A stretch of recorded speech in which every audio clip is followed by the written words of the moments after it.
आयशा मा खौरां? हा मोजां आब'आलाय? आब' अ मेडामा मोजाङैनो दं बे।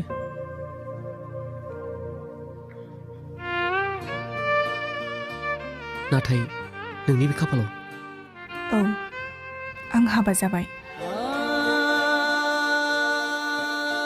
नोंबोथ' हाबा जाबाय जानांगौ। आं औ जाबाय। गथ'फ्रानो देरलायनानै स्कुलाव थांलायबावबायसो। दे बिदिब्ला।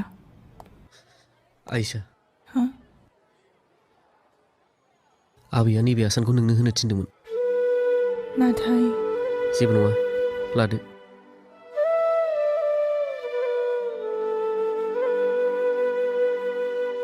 आबैयालाय माबोरै दं? आं मारै मिथिनो? आबैया दं सोरगोआव। मा? आबैया गैलिया? औ आयशा आबैया गैलिया।